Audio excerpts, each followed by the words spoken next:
Hello, and welcome to the October episode of Small Publishing in a Big Universe. I am your host, L.A. Jacob.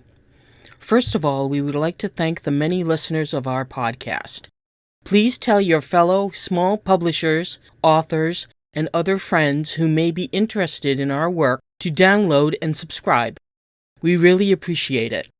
We hope this podcast will be part of your regular feed every month. Second, we have an interview this month with author Paul S. Moore.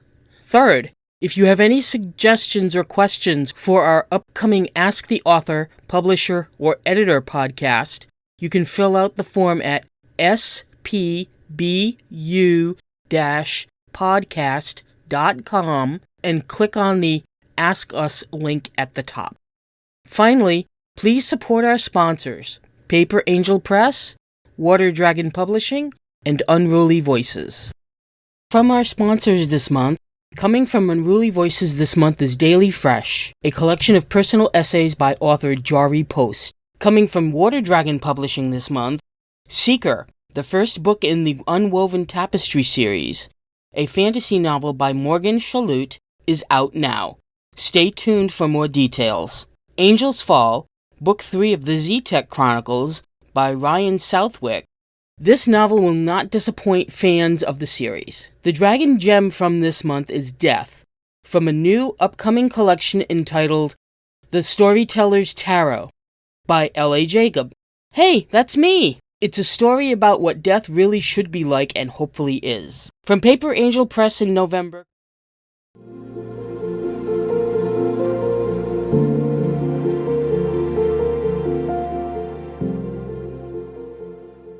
From author Michael Thal comes a fictionalized memoir based on the true story of a deaf woman who refuses to let challenges in life stop her from reaching her dreams of living a fulfilling life. Disgusted with the Islamic government's depraved treatment of the Jews, Zelia Shirazi leaves Iran for a new life in the United States. There she receives a cochlear implant and finds true love with her soulmate, who takes care of her as she battles and finally succumbs to cancer. The Lip Reader will be available from Amazon, Barnes & Noble, Kobo, Smashwords, and other online booksellers. Or support your local independent bookstores by ordering it through bookshop.org or indiebound.org.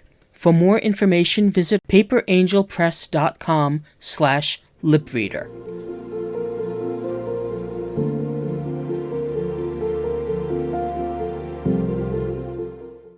Hi, and welcome back. Today's guest is Paul S. Moore, the author of 3 novels in the Stories in Glass series, and The Alchemist Daughter, a recent short story. In our interview, we discuss his works, and he offers a cautionary tale to other writers. I apologize for the audio quality at some points. Here's the interview.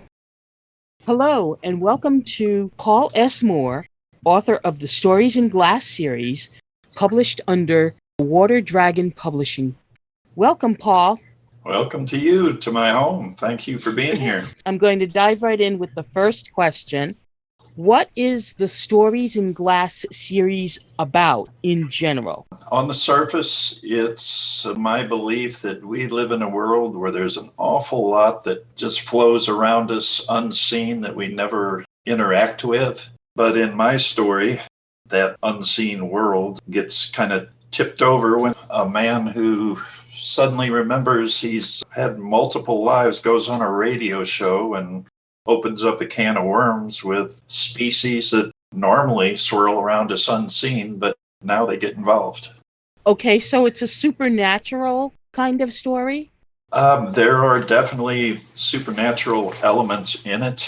It's more of a tip of the cap toward mythical creatures, events in our past that we see as supernatural, and they are because we don't understand them, but I believe they're real. The entire series is about this particular man's different past lives, or is that just the first book in the series? In the first book, Rules of the Campfire, it sets up the world where he has tipped the can of worms over. And there is a lot of interaction with both, I chose as my species, angels. There are loyal and fallen angels. And man has a plan, and you know how men's plans go. The three of them interact in a way that in book 2, Songs in a Box, the people that have survived book 1 now have an entrance to do battle with a human element that's even more depraved than the fallen angels were in book 1. What happens in book 1 continue to its resolution in book 3, Balls in Play. But none of it would have happened if Acitor, my main character, had not gone on the radio. So your most recent book is Balls in Play, which is the third book in the series. Are there going to be any more in this series? Well, my muse keeps trying to draw me into a fourth story that's based on this series, but it's a total different cast of characters. But that is unwritten, unedited, and so far it's only in my mind and 3 paragraphs.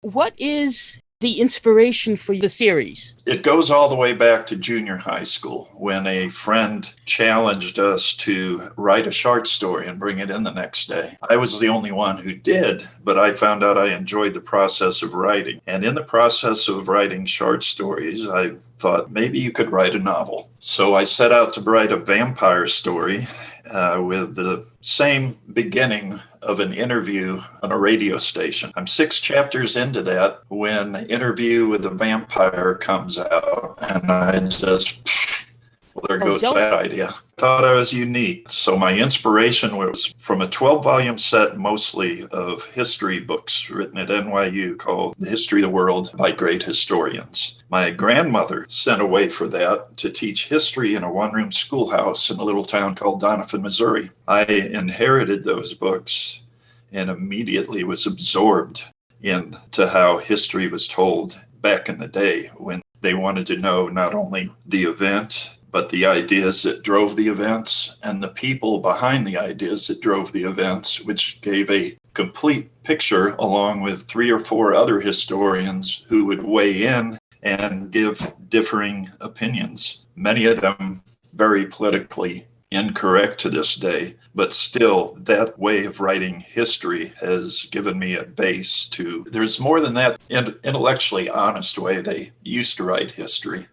At my father's funeral, he was visited by friends from the old town. They'd been through depressions, a world war, big changes together. And when his friends came at the funeral, I expected war stories. But what they wanted to talk about was walking home after getting these history lessons at my grandmother's school and reenacting these events. They were fired up about history. And I wanted to put some of that into my book, though a lot of readers today will confuse myth with something that's false, with the actual definition that it's just unproven. And it's a playground for writers, fictional writers, and I had a lot of fun in that playground. Another question that I have is, how would you describe the style of your books or your story?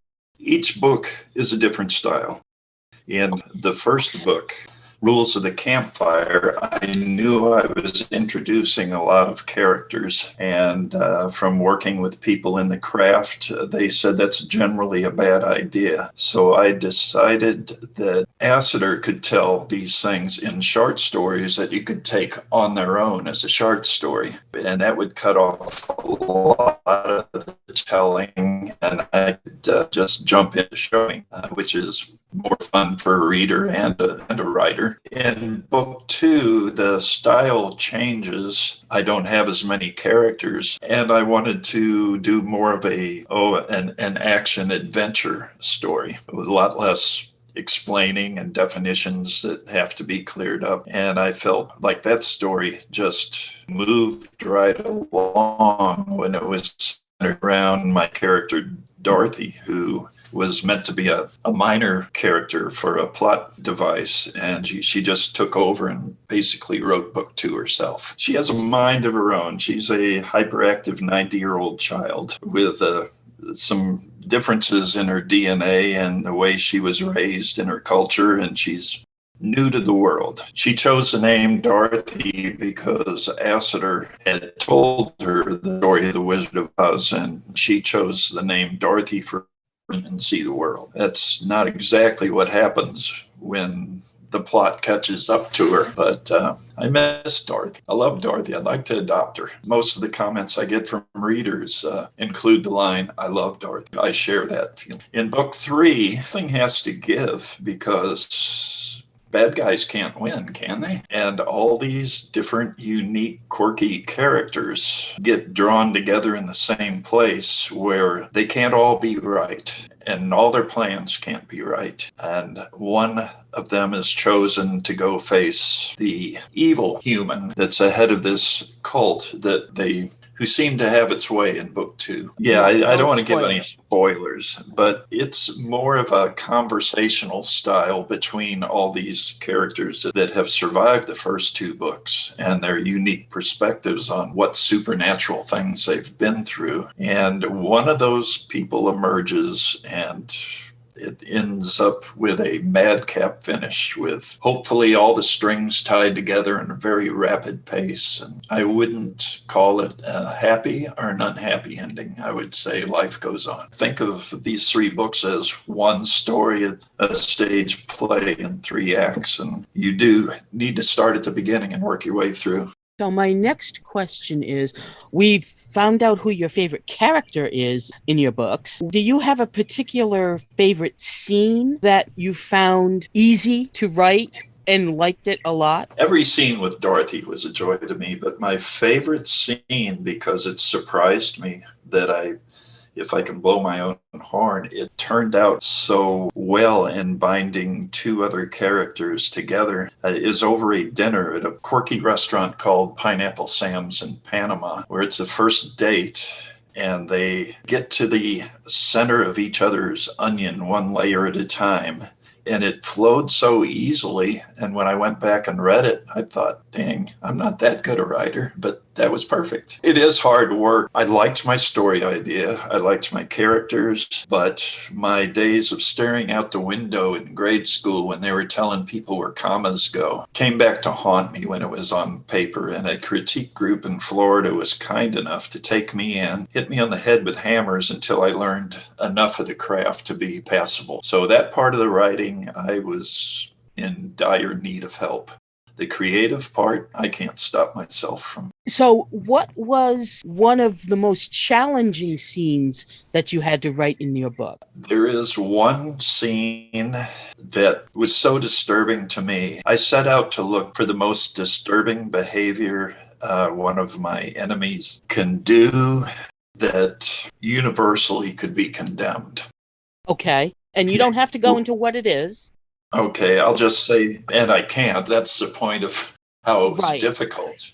I had to leave clues along the way because once I pictured in my head what they did, I could not offend people by describing it. It just became too difficult. So I made my reader work a little bit. They have to know what the word kuru means. They have to put pieces together in different places to know exactly what the guy did. And I'm hoping it's just enough that when the characters around him found out what he was guilty of, just going berserk, trying to wrestle him to the ground and make him dissipate, I was hoping that was enough. There are answers in the book, but I just could not find a way to say it clearly and not disgust myself and anybody reading it. Now, I understand that you have a short story coming out. Can you tell me a little bit about it? Originally, The Alchemist Daughter came from an idea for one of the short stories Assiter would tell on the radio. I liked the story. It just didn't fit into the plot, and I couldn't find a way to fit it into the plot, so I put it back and saved it. And it did break one of my rules. I didn't want to write any characters that were likable because they were pretty or handsome or athletic. I like my characters to have special abilities because I think all humans have different barcodes, and I want to write quirky characters that have high barcodes in some ways and surprisingly low barcodes in other ways. And I think that's what the world's made up of.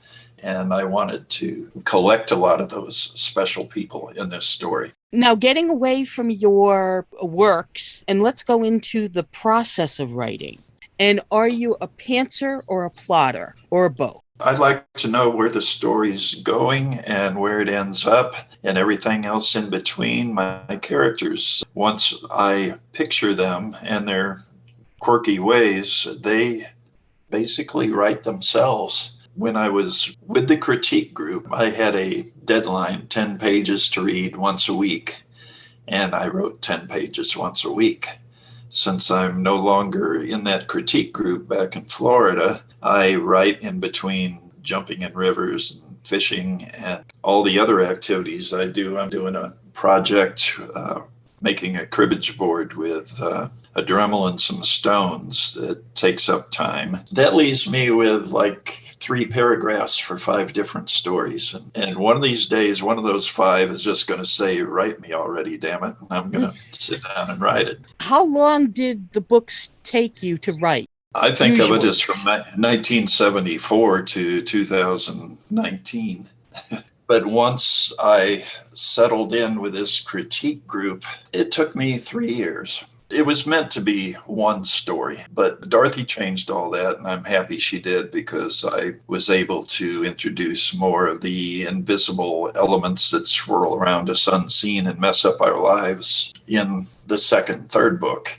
To get into a little bit of your publishing experience, I assume that Water Dragon Publishing is your first publisher that you've worked with, or have you worked with other publishers? I have never actually worked with one. I've offered queries and got farm letters. Water Dragon is the very first publishing company I approached that didn't have a first question of, what are your credentials for writing this book? They don't want your credentials coming out of ideas and thoughts. They want it coming from, are you famous? Are you a politician? Are you a history professor? Things like that. They won't even read the manuscripts. I paid $300 to a well-known agent who said they were looking for something different. They were going to have an online class. They were going to go over the first 10 pages. And this person, who I won't leave with a name, proceeded to tell everybody that I'm looking for something different, but your hero has to be clearly introduced in the first 10 pages. And all these other rules that were, okay, I thought that's what you were getting away from. So for my $300, I learned not to pay professional agents money to give you feedback. I'd like to pass that on to all other authors too. So how can people contact you? Well, there's good news here. I've had more than a little trouble getting a website up. If you go to storiesinglass.com, you'll see it's nearly completed. Thanks again to our guest, Paul S. Moore, author of the Stories in Glass series and The Alchemist Daughter. We plan on publishing new episodes every second Wednesday of the month. Watch for new episodes around that time. Next time, we will have Morgan Chalut in an interview regarding her first book, Seeker.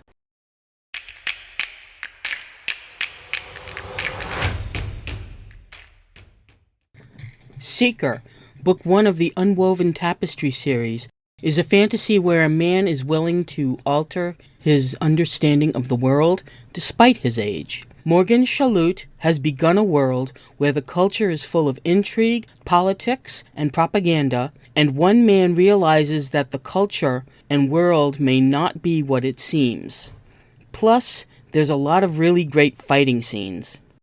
Seeker will be available this month from Amazon, Barnes & Noble, Kobo, Smashwords, and other online booksellers. Or support your local independent bookstores by ordering it through bookshop.org or indiebound.org. For more information, visit their website at waterdragonpublishing.com/seeker.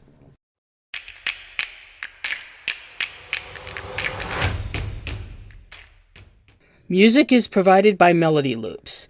Additional sound effects by NASA. If you want to know more about small publishing in a big universe, visit our website at spbu-podcast.com. Tweet us at spbu-podcast and like us on Facebook at spbu-podcast. Or you can search for Small Publishing in a Big Universe. This podcast was recorded and edited by yours truly, L.A. Jacob. This month's episode was sponsored by Paper Angel Press and its imprints Water Dragon Publishing and Unruly Voices. Thanks for listening, and talk to you soon.